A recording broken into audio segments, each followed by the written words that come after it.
love Jet Set Radio. Jet Set Radio to me is a very creative representation of what happens when somebody truly of all different types of races, diversities all over the world come together and just make something unique and great. This video today, I really want to explain to you why I love this game, express my love for it, and overall I'm just finna fan out. This is a great game, so let's go.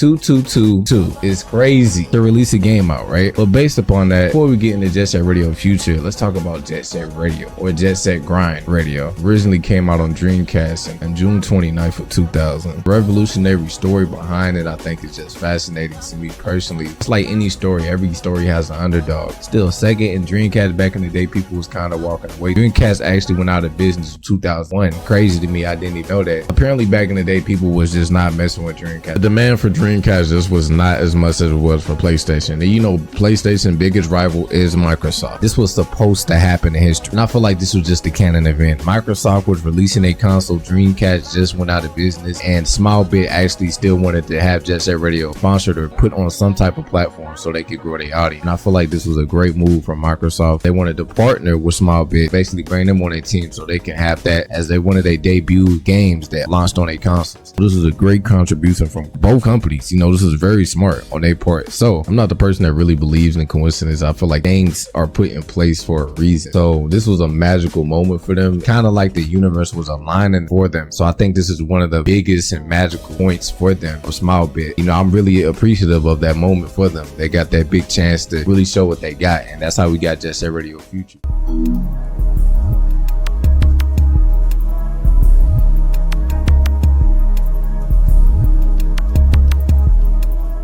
Even the story when they was making Jet Set Radio is kind of cool. A lot of the points, a lot of things, nobody really knew what the game was. It was just kind of people that was in the street culture, a lot of people that was in the fashion, a lot of people that this and to that. It was just kind of this big boiling pot of people who had the same type of end game, but they just came from different parts of life and they appreciated, you know, what was going on in this creation of what they had. I think creativity is one of the biggest gifts everybody has on this earth. The people, the art studio, the art directors, everybody had no idea what they were doing originally when they making this game. They just kind of going, just kind of making ideas as they go, which is crazy to me. Ain't really no end point. It's kind of just you need to create, you know, that idea of people overthinking their ideas, letting other people affect how they see things, making something just for the profit of money. It's just none of that is here. It's truly just love for the game. That's like truly it. I feel like this is a message to all creators that be overthinking and don't know what to do, and they think this has to be some grand type of master plan. The first basis of the first step is just to have the ability to just put something down on paper, just truly write down what you feeling at that moment, or what you feel like is best, what comes out of your mind. You can critique it and, you know, do all these other things, but truly what comes out of your mind is what you need to create. And I like Jet Set Radio, but future is just on a different level. So you ever played a game and it just felt right? Whenever I'm playing it, it's just nothing else in the world matters. Like if you having a bad time or a bad place in your life, you cut this on and really just vibe to the music and just have a good time. They made the match way bigger, so you got way more potential to do what you want to do.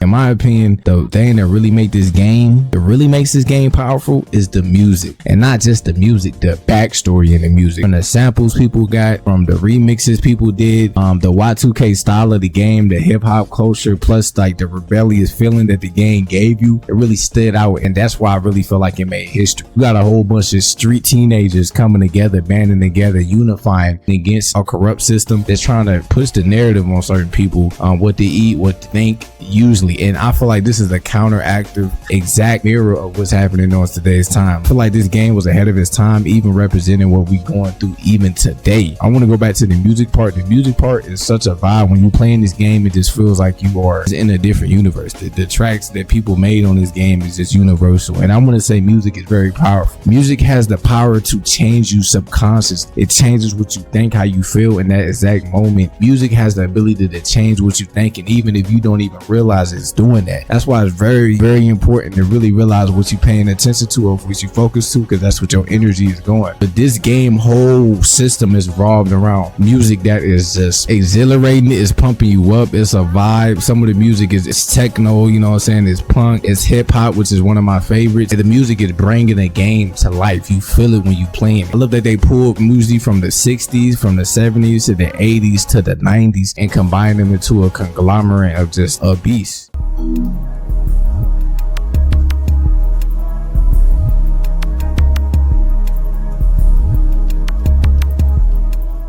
DJ Professor K is one of my favorite characters on this game too, specifically in Jet Set Radio Future, because he really helps you out. You're playing as teenagers, but you're basically getting directions and guidance from a DJ Professor, because he's basically telling you what the government is doing, who's where's what, and you know what's going on. He's basically giving all the information to the people in the streets, and you know he kind of got like a pirate radio going on. A pirate radio is basically somebody without their radio license, or basically somebody who said F the FCC. I feel like that part of the game is really cool. And the fact that they're trying to fight against the system, the fact that he didn't have his license and he was just like his own solo pirate radio, was just adds to the flavor of the game. It really is like perfect. Every element that makes this game what it is was supposed to be added onto the game.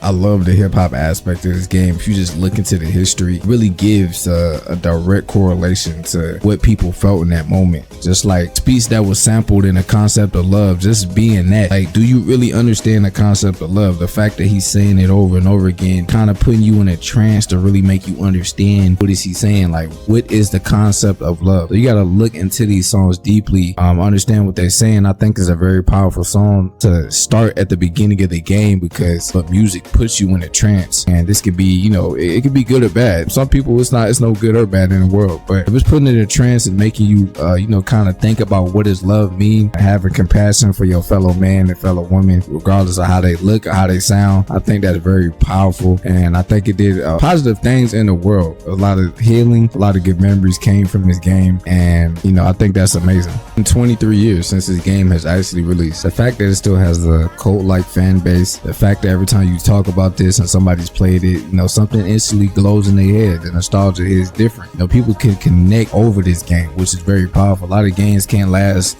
past a year, because you could tell, did the game developers care about this? They put love into it. You could tell love was put into this, which is why I feel like it's so powerful. It's hard to ignore the impact that it had.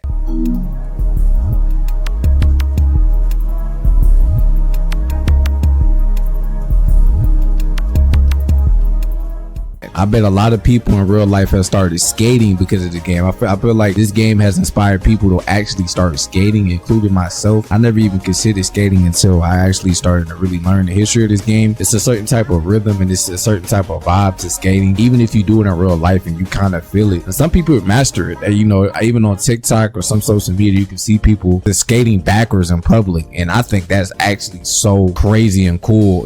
Some people consider it dangerous, but most of the time, from what I've seen, the only people that do it is people who really know what they're doing. And if you skating backwards, I feel like you know what you're doing already. But just even on that type of aspect, even one of them, I feel like if you stop them and ask them what was the cause of what really started them to skate in the first place, one of the best things or the first thing they would say is Jet Set Radio. Even just skateboarding, that just mixes well for what this game is. Even Tony Hawk had a big inspiration about this game and how it came. And yes, every time they went idle on the screen and started dancing, I was doing them dances too. I was in the field doing them dances. How could you not do them dances? They look cool, and I was like 8 years old. I forgot how old I was, but I was very young. It's the best use of imagination that I've seen in a long time from somebody from back then, and it still carries on. People was actually grinding on rails and doing all types of crazy ass shit, but people was still grinding on rails, which I think is just absolutely phenomenal. I respect them type of people, but if you don't want to have the danger of breaking your neck, this is really can feed your imagination and let you do what you want to.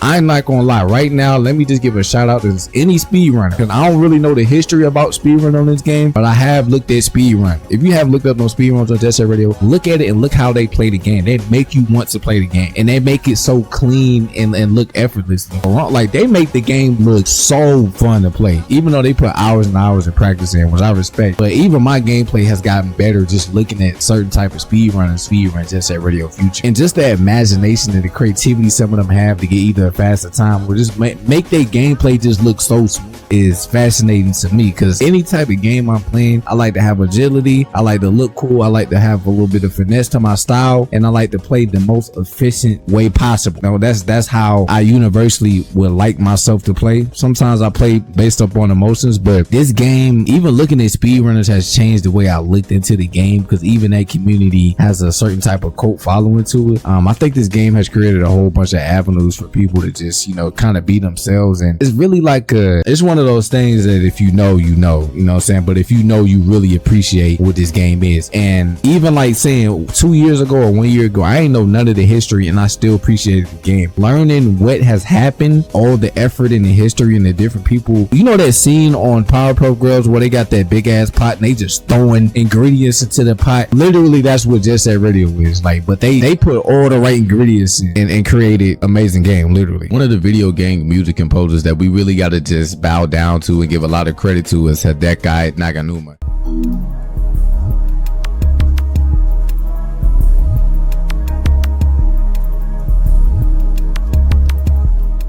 Now that dude is like actually lit. His personality is so cool, and the thing I like about him is he actually gives credit where it's due. A lot of his samples that he pulled was from black creators, black hip-hop groups, and it was from a lot of people that heavily influenced by black hip-hop creators. Some people won't admit it. It's like it's something wrong with them in their head, and like hip-hop is like inherently bad to get inspiration from, which is crazy and disrespectful to me. I like him so much because his personality, first of all, and the fact that he had no problem giving credit, which I mean, why would you? You taking away from greatness, so why not give back and to give a credit to greatness, right? So as a person, he cool. You know, he got like a Twitter personality. If you really know the lore about it, then you already know about that guy. But he one of the most famous video game producers. He really made a lot of the great sound and tracks that we know. I'll put a couple on the video screen right now so you can know, but honestly, he's one of the best composers because first of all, he gives credit and he has a good sense of creativity. One or many people call him a genius, how he switches and mixes songs or just pulls from samples and has a creative mind and knows how to adapt well to whatever scene or whatever adaptation or visual appeal of the game that he needs to master. So he mastered JSRF Radio Future instantly. He understood every aspect of the game and producing music since he was a kid, so he had a feel for it, and he already worked on other projects prior to this anyway. So when he got into this project, he already understood that, and being him and his genius self and how he operates, it was like perfect. Like I was saying in the beginning of the video, stuff happens for a reason. The universe aligns some people and put certain people in this door to make that switch go off, and then this switch goes off. Like everything's like a chain reaction, and I feel like he's one of those big chain reactions that, you know, we needed in this game, and he is really one of the greatest music composers ever for this game. He just fit the criterion. I just wanted to give him his flowers because I feel like he deserved it. I really like him because he's one of the people that are responsible for putting that sample from Stokely. I really like Hideki because he's one of the people who sampled the Stokely speech, the Free Huey speech that he gave in 1968. Just for him doing stuff like that, he didn't look at black culture or any type of other culture as like, okay, you know what I'm saying, we just gonna cosplay y'all or just like, you know, pick at y'all, but we don't really like y'all. We just use y'all because we know y'all popular at the time. But like he understood the culture and tried to actually put something in there that was, you know, similar to the game, and there was a really big impact on the black community.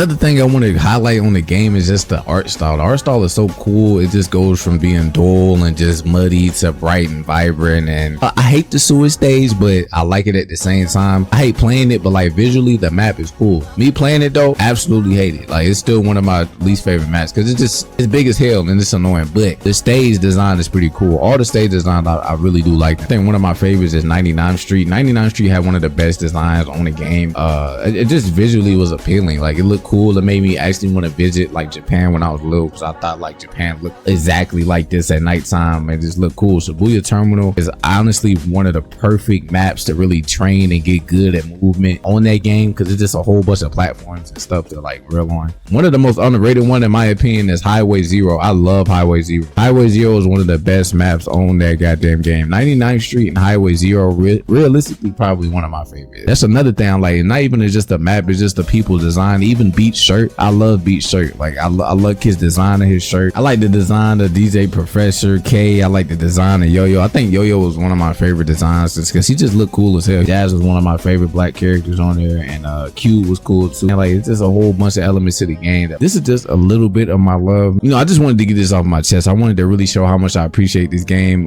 Hopefully in the future I could do like a long ass playthrough or just keep talking about topics about this game. If you ever played this already, put it down in the comments, man. Like, you know what I'm saying? You know some history I don't know about, you know, some cool facts, put it down in the comments. That's all I had to say, man. I wanted to express my love for the game. I feel like I got out, you know, a little 20% of it. It's still 80% locked up somewhere. But I'll see y'all later, man. Y'all have a good day. Peace.